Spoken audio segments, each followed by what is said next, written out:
రాష్ట్రంలో ఇప్పుడు కూటమి Janasena TDP and BJP YSR Congress party కొంచెం ఇబ్బందికర పరిస్థితి అని చెప్పి మాట్లాడుతున్నారు. చంద్రబాబు గారు గ్రహించారు లేదో నాకు తెలియదు, పవన్ కళ్యాణ్ గారు గ్రహించారు లేదో నాకు తెలియదు.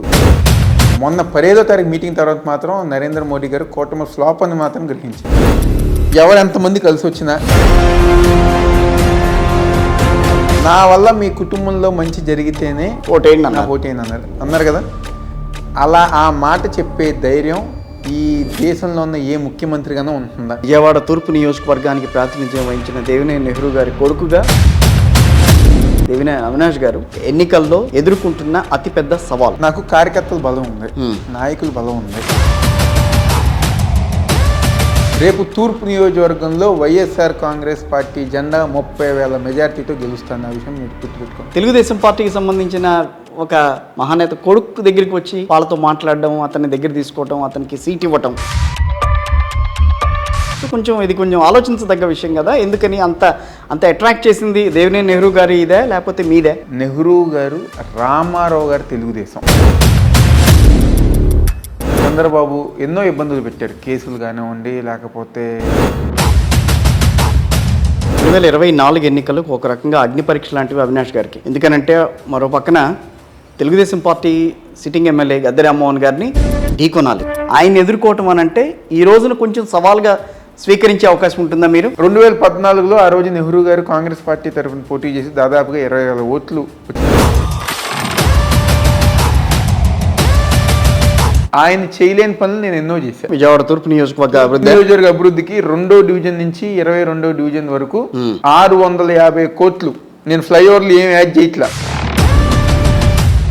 650 కోట్ల రూపాయలు ఈరోజు నేను తూర్పు నియోజకవర్గంలో డెవలప్మెంట్ చేశాను. సరే, 2014 నుంచి 19 వరకు చేయలేదని అంటాం. 19 నుంచి 24 వరకు ఆయన కూడా ఉన్నాడుగా. చేసాముగా. ఆయన కూడా ఉన్నాడుగా. ఆయన ఏ రోజు మాట్లాడారు? ఎవరితో మాట్లాడాలి? Assembly records తీయింది. ఏ రోజైనా తూర్పు నియోజకవర్గంలో మాకు ఇది కావాలని చెప్పి ఏ రోజైనా అడిగారా?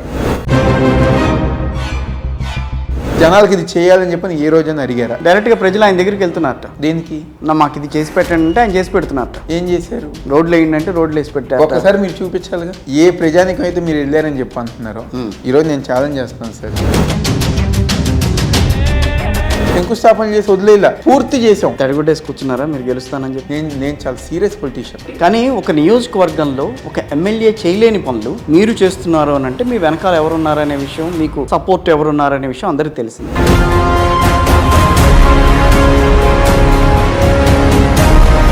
ఎమ్మెల్యే అయిన తర్వాత మీరు ఇంకొంచెం ప్రత్యేకంగా ఏం చేద్దాం అన్న ప్లాన్లో ఉన్నారు? జనాలు మమ్మల్ని దీవిస్తారు, దాని ఎటువంటి సందేహం ఉంది. రేపు తూర్పు నియోజకవర్గంలో వైఎస్ఆర్ కాంగ్రెస్ పార్టీ జెండా ఎగురుతుంది, ఎటువంటి సందేహం లేదు. అంత గంటాపదంగా ఎట్లా చెప్పగలుగుతున్నారు? ఎందుకు చెప్పగలుగుతున్నానంటే నేను జనాల్లో తిరిగాను కాబట్టి. మీరు చెప్తోంది ఓ రకంగా ఉంది, బయట మిగతా ఎమ్మెల్యేలు మాట్లాడే జనాలు ఎవరు చెప్పట్లేదు సార్. కేవలం తెలుగుదేశం పార్టీ నిజంగా వాళ్ళ గుండెల మీద చెయ్యేసుకుని మనసాక్షిగా కనుక చెప్పమంటే జగన్మోహన్ రెడ్డి గారు అంటే ఆయన మనస్తత్వం, ఆయన వ్యక్తిత్వం మించి ఇంకెవరు లేరు. ప్రజలు మిమ్మల్ని ఎంతవరకు విశ్వసిస్తున్నారు? సరే, 5 సంవత్సరాలు మీరు చేసిన అభివృద్ధి కార్యక్రమాలు కానీ, సంక్షేమ పథకాలు అందించిన సంక్షేమ పథకాలు కానీ అవే మిమ్మల్ని ముందుకు తీసుకెళ్తున్నాయా? అయ్యే ముందుకు తీసుకెళ్తున్నాయి. నేను ఇక్కడ మంచి చేశానంటే ఆ మంచి జగన్మోహన్ రెడ్డి గారికి వెళ్తుంది. జగన్మోహన్ రెడ్డి గారు మంచి చేశారంటే ఆ మంచి నాకే వస్తుంది. ఒకవేళ రేపు గెలిస్తే కనుక మీరు తీసుకొచ్చే డెవలప్మెంట్ ఏంటి మీ నియోజకవర్గ వ్యాప్తంగా? 2019లో నేను బాధ్యతగా చేపట్టినప్పుడు మెయిన్ ఇష్యూ రిటైనింగ్ వాల్. గత 5 సంవత్సరాలు LNT వాళ్ళకి అప్పచెప్పేసి వాళ్ళు ఎక్కడ పడితే అక్కడ రోజులు తవ్వేసి వెళ్ళిపోయారు. అది వ్యాలిడ్ పాయింట్. నేను అందుకనే అడిగా మిమ్మల్ని, ఎందుకు పూర్తి చేయలేకపోయారు? జనం ఏమనుకుంటున్నారో చెప్పనండి. కనకదుర్గమ్మ తల్లి ఫ్లైఓవర్ కట్టింది ఆయన, వీళ్ళు వచ్చి ఏం చేశారని అడుగుతున్నారు. ఇప్పుడు నిజంగానే చంద్రబాబు లాగా షో చేయాలనుకుంటే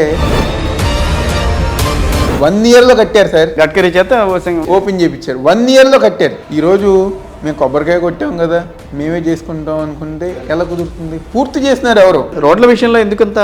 ఎవరైనా ఈ రాష్ట్రంలో డెవలప్మెంట్ జరగట్లేదు అని చెప్పని ఎక్కడైనా డిబేట్ చేయాలనుకుంటే 2019లో ఓడిపోయిన తూర్పు నియోజకవర్గంలో డిబేట్కి సిద్ధమా అని అడుగుతుంది.